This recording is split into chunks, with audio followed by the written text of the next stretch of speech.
Grab a stream. And two, three. Hello, this is Awesome Sauce Radio. I am your host, Blind Adam, the Wonders, the Comic Pimp. Thank you for joining me tonight on Awesome Sauce Radio. And tonight we have a really amazing guest. He is the head of BSGPR, Brian Gross. How are you, Brian? I'm good, man. How are you doing? Thanks for having me. I'm doing well. Thank you for, like I said, thank you very much for being a guest. Absolutely. My pleasure. Can you please tell my audience what BSGPR is and how you got the company started? Yeah, it's my PR company that I started back in January 2001. I've been in public relations. I got started when I was 17. We'll probably talk about that in a bit. But it's a full-service public and media relations company. I handle all types of entertainment clientele, whether it's events, as you know, whether it's talent, whether it's products, a little bit of everything. I've had well over 400 clients in a 24-year span. Yes, and a virtual who's who of entertainment and all aspects of entertainment as well. Yeah, thanks. Yeah, I've tried. That's for sure. It's been good. It's been a fun ride. That it is. So, how important is it to have a good PR strategy in building a brand these days? Well, I mean, it's an aspect of marketing. So with all marketing, when you're building a brand, you need to have everything in place, and public relations and dealing with the media is one major aspect of building your brand out and seeing your consumer and your customer growth and everything that goes along with it. Cool. So you said you've been in PR since 17. How did you get started in PR at 17? Yeah, I was an intern at a record label my senior year of high school. So 3 days a week I would go, I'd finish school and drive down to Deaf American Recordings. And I interned in the PR department at the label, and I would stuff press kits and meet bands and spend time with everyone in the office and run whatever errands or whatever was needed for the company and for the people that I worked for. So I got to learn firsthand what it was like to do public relations and do media relations at my senior year. That's awesome. Yeah, it was good. It was fun. That's great. Yeah, so I don't know why I'm actually nervous for once. Ask anything, man. I'm ready. Let's do it. Cool. I did have a question about one of your clients. Is Tony Clifton a current client or a past client? I was a past client. I worked with Tony years ago now. I'm blanking on when that was.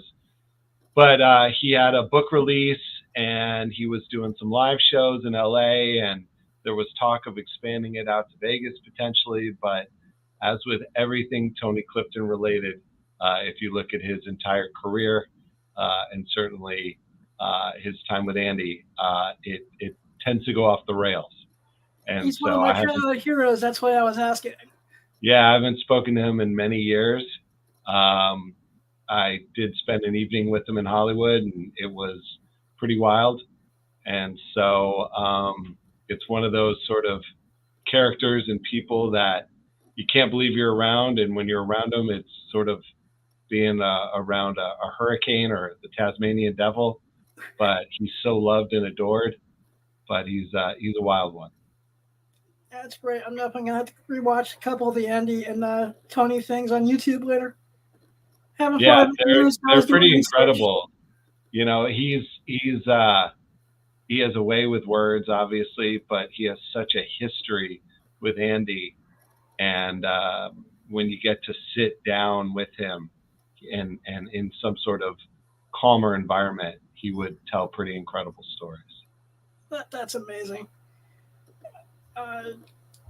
So number one of my curiosities, and this is the event that get us to know each other. What is it? How intense is it preparing to run the AVNs each and every year? It's pretty intense. Start in the fall. Sometimes, it depends on the year. We started earlier, but start in the fall and just go through all the preparations of getting everything together as far as everyone attending, the exhibitors attending, the talent attending, getting media approved and whatnot, and just every day leading up to the expo is again, I'll say a wild ride, but there's a lot going on when you put on the largest adult entertainment expo in the world. It is. I want to actually personally thank you for the last like 7 years for approving me and for allowing me to be probably the only blind person that's in that place. Yeah. Well, I know you've gotten a lot of great interviews and you've met a lot of great people and shot a lot of great footage and whatnot. So it's I had a blast. Unfortunately, COVID took me out for this year, but I'm actually better now. Good. Well, hopefully we'll see you in January. Oh, definitely. So who are some of your current clients, out of curiosity? I mean, I have a wide variety of clients, whether they're OnlyFans models, adult film stars, events, music releases, adult toy companies, production companies, content creators. So it's really, I have just a wide gamut of stuff that I'm working with. So I'm fortunate in that regard. That's awesome. So what advice would you give to someone, whether it's a content creator, a musician, an adult star, looking to get their name out? Well, I mean, it's a lot of work. So this isn't, whatever you're doing, you better be doing it 100%, 110%. Because over the years, I've had people that say they want to, they're serious about it and they don't realize the amount of work that goes in. And you have to put in a lot of time, a lot of effort. There's the old adage of 10,000 hours of practice. And this is no different in whatever capacity you're looking for success, whether it's an adult film star, a musician, a content creator, an influencer, you name it. It's a lot of work. And the ones that you see who are very successful put in that work. They're working constantly and you have to really have that drive. So it's the one thing I stress, that you have to take yourself seriously. You have to take your work seriously, and you really have to push yourself. And you got to surround yourself with the right people, and everything in that regard. But it takes a lot of extra because you've got a lot of competition.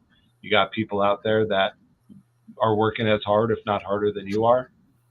The good news is you will outlast some people as well by your efforts, because a lot of people can say they want to accomplish or they want to do this, but they don't put in the time and effort. Well, that is amazing advice. Thank you. Absolutely. Are you into anything nerdy at all? I mean, I'm a Star Wars geek. So I grew up, my first 2 Star Wars toys I got in 1980. I got beginning of January 1980. It was around the time my brother was born. And then I was hooked ever since. So I had all the Star Wars sheets. If you remember, the original toy company was called Kenner. Yep. And so, I had everything. I had all, I still have all the toys. I just don't have the sets anymore, which unfortunately my mom got rid of. Yeah, I guess they went bye-bye at some point and was staying at the parents' house. Yeah, so those went away, but I kept the figures, obviously unboxed because I played with them. But I was always a Star Wars guy. Wasn't a Star Trek kid. Wasn't into wrestling. I love sports and stuff, but as far as sort of the quote-unquote nerd culture, I would say, I have a couple Star Wars tattoos on me. It's definitely a very impactful thing. I'm looking across and I got a Yoda poster right across from me that I see every day when I'm working. So nice. That's my jam. Yeah. I'm loving all the Disney Plus series. I think they're incredible.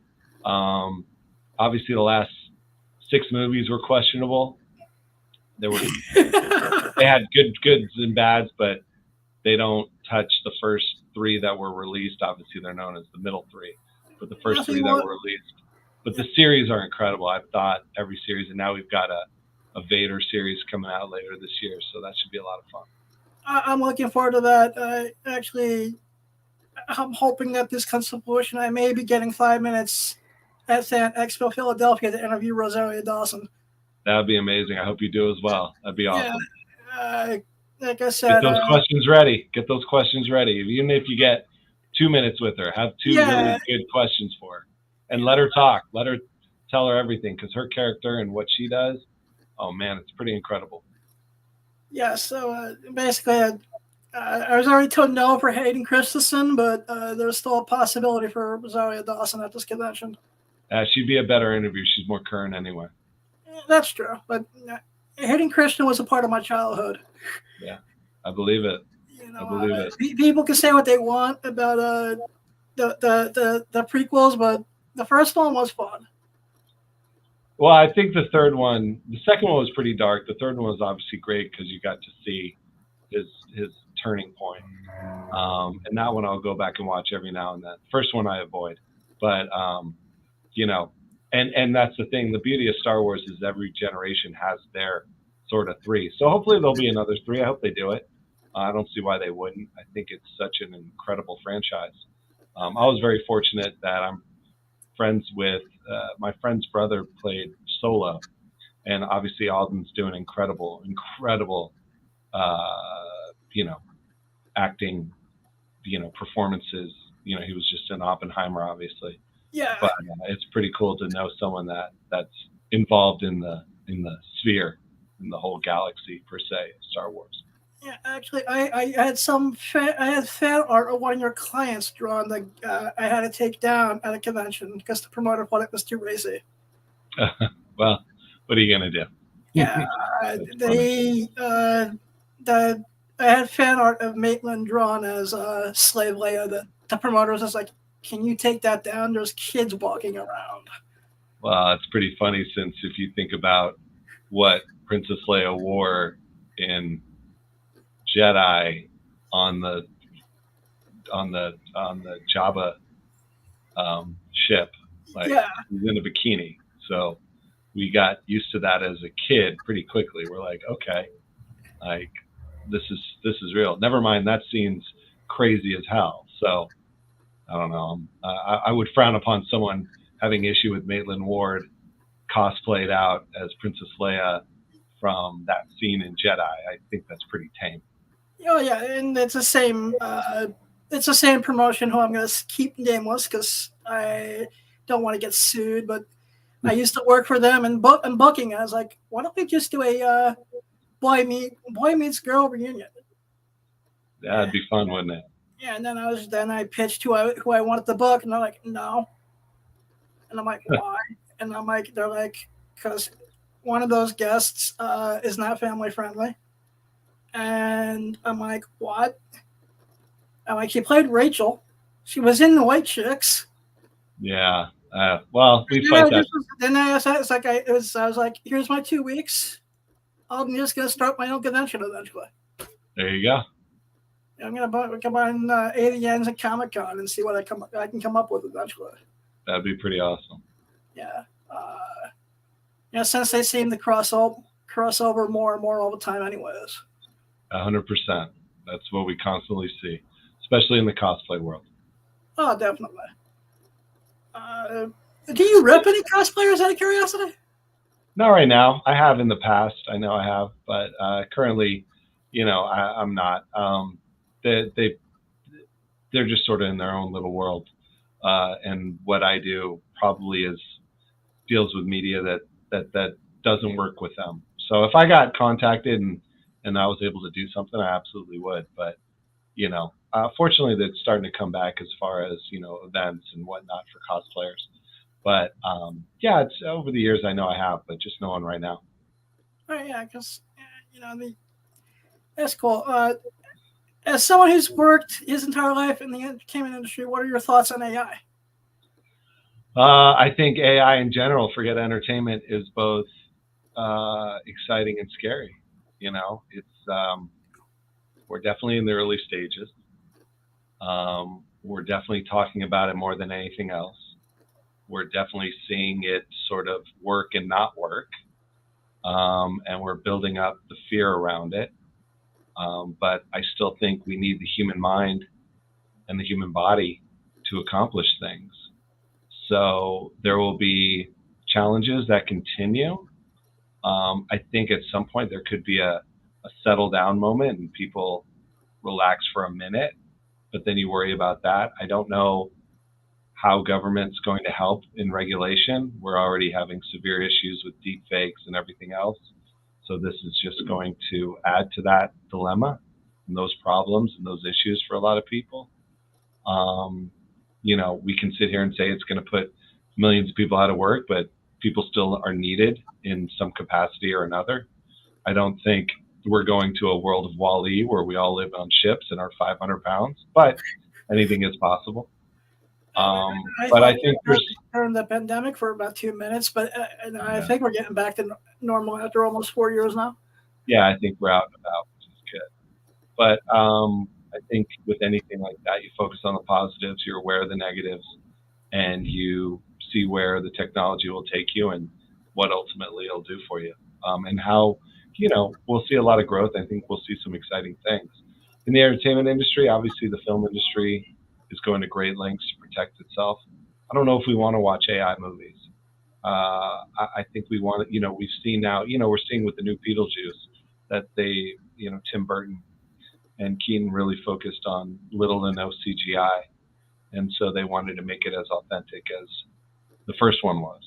So I think there's a desire to pull back and be like creating content that's very authentic. At the same time, AI gives opportunity for other ways and means that are creative, that give content creators and influencers the ability to potentially extend their reach. And so, it's going to be experimented. We're going to see it work in ways positively. We're going to see it work in ways that are negative, and we're going to, go with, we're going to grow with it, but we're here. It's here. And so turning your back and being in denial isn't going to help anything at all. That's amazing. I see more fear of it because, I have a foot in the comic book industry where they're really, witch hunting at the moment. This is against AI art right now. I'm like, I don't know if witch hunting is going to do any good. It doesn't necessarily work. So I think in the comic book world, where you create content to collect, to read, to trade, everything else, you've got really savvy people that are going to recognize when something's authentic and when it's not. So that's going to differentiate. Yeah. I guess I have a very wait and see. I'm keeping an open mind with it, especially with some of the other things I'm reading about AI in the medical field right now. Sure, absolutely. That's the exciting part, I think, is medical. That's the part where if we can make our lives, if we can enrich our lives, live longer, have better cures, have cures that work quickly, find things in our bodies quicker. That's where this, has an endless amount of opportunity for all of us. Yeah. So I read that you're into yoga. Yeah, I go almost 5 nights a week. Nice. That is interesting. How did you get into yoga? I started early 2000s. Probably I started with actually a trainer, just practicing one-on-one.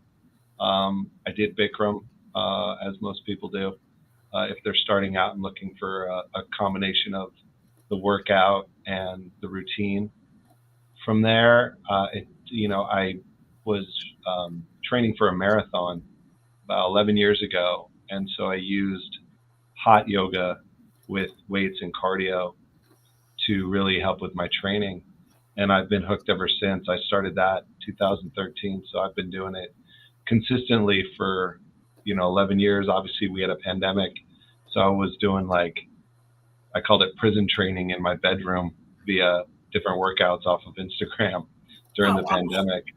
But then once the studios opened up, I was right back in it. And yeah, I took tonight off to speak to you, and I've got an early flight in the morning. So tonight I might go home and just stretch out and whatnot. But I'm a big believer in, when you work with a lot of people, when you work in maybe an intense environment or intense kind of work, you need to find the opposite. And for me, it's been practicing yoga and working out and being active that helps with sort of my quote sanity through, the work and the challenges that exist in my world. So I'm a big believer. I enjoy it.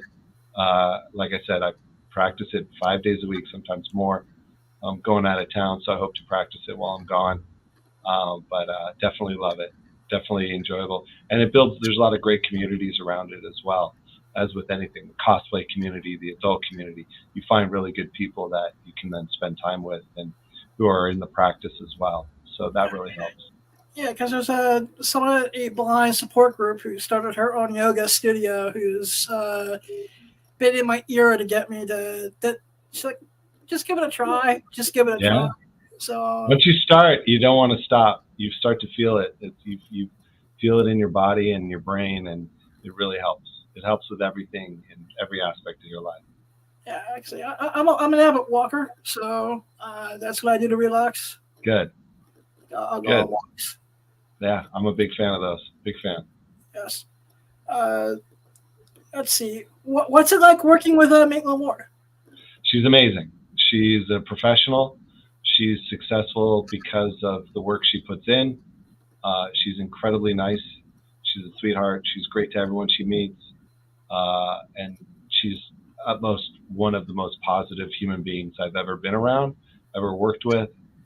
Her energy is ecstatic, electric, and intoxicating because, you know, she's very passionate. Whatever it is she's doing, she's very passionate about. She's been that way.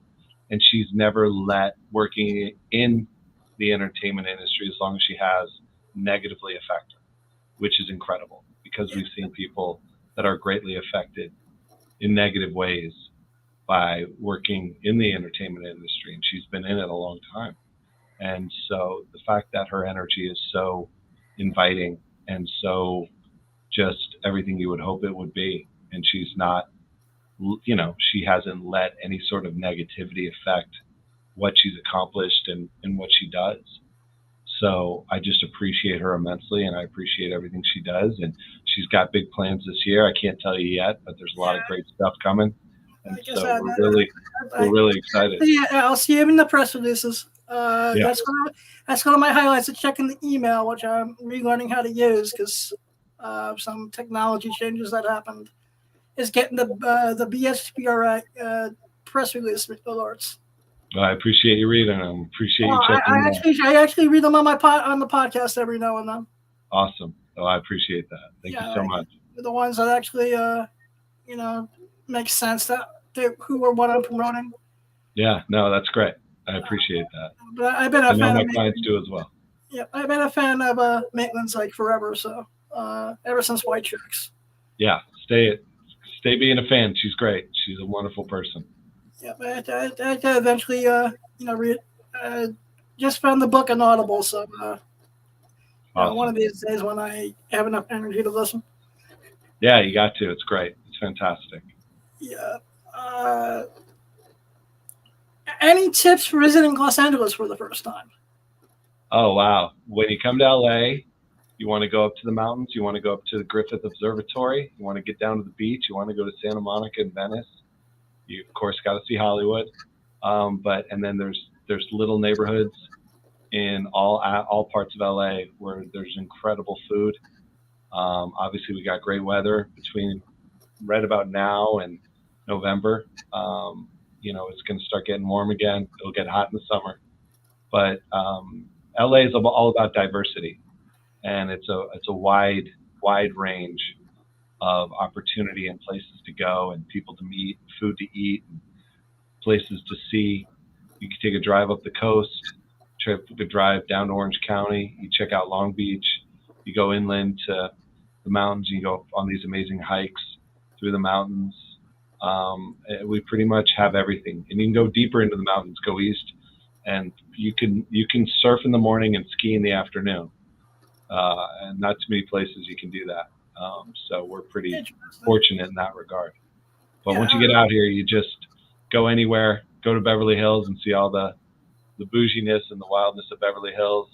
You go down to West Hollywood, hang out at the Abbey. It's always a fun time.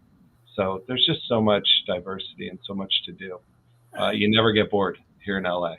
Anyone who's bored, I feel sorry for because there's so much to do and see. Yeah, I'm looking to pop my LA cherry sometime before the end of the year. I hope you do. LA's waiting for you. We're ready. Yeah, just gotta plan a few things out. Because I heard it's not really public transit friendly, so not at all. We have a subway system, but it's very linear. It sort of has a one direction. It's being expanded, but you're gonna Uber. You're gonna Uber as much as you can. Take Lyft and Uber around to get around the place. All right, cool. No stranger to Uber. I should be buying stock in it. Now, I wrote a letter to them saying that you guys should, let visually impaired people buy stock in it as a reward for using you so much. That's pretty brilliant. Not a bad idea. What advice would you give to someone in high school or college thinking of getting in the public, being a PR person? Well, if there's something they want to do, they should. There are definitely great courses. I've spoken to universities over the years, and there's great courses about it. But the most important thing is to get an internship, to go wherever you can, get in and get that free work and get those hours in. You really need. This is an industry as far as public and media relations. It's based on experience. And the only way you're going to get that is the time you put in. And I certainly put in a lot of time in my early years to get where I'm at. And I'm very proud of that. And I wouldn't change it at all. I don't care how long ago it was. Putting time in, being around people, climbing the ladder, and really strengthening your skill set as well as increasing your experience are vitals for accomplishing what you want to do in public and media relations. So I always tell people, just whatever it is, go. The person who picked up the phone when I called the record label after I got turned down by every other label, just started there and was answering the phones and covering for the person at lunch. She could have been in any other department, but she was in PR, and I was off and running. I was there, like I said, 3 days a week out of school. So I just stress experience and getting opportunity to then ultimately get the paid gig and build your career. But it takes time. I've been now at this over 31 years, so I'm pretty proud of that.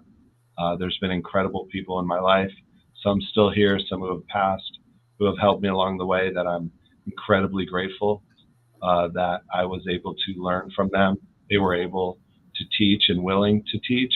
And so I try and do the same and help people out whenever I can and whenever I'm given the opportunity to someone who, has the passion that I have to get into this field and want to learn. That's amazing. How can I get more people with disabilities into the entertainment industry? And that's a really good question. I know the industry is really trying hard. I think there just needs to be a lot more progress. And so people like you need to be more vocal and really push for others in your position to get out there. I wish I had the golden answer to that. I do not. I've been out, just hustling for the last 9 years, and I would like to have 1 year when I'm at San Diego Comic-Con, AVN, Exotica, one event where I'm not the only visually impaired person, for example, at this event hustling. Well, I think you'll be a mentor to a lot of people that will hopefully come and want to do what you do. So I think it's leadership by example, so that's what you're doing, and that's what you got to keep doing. And help others.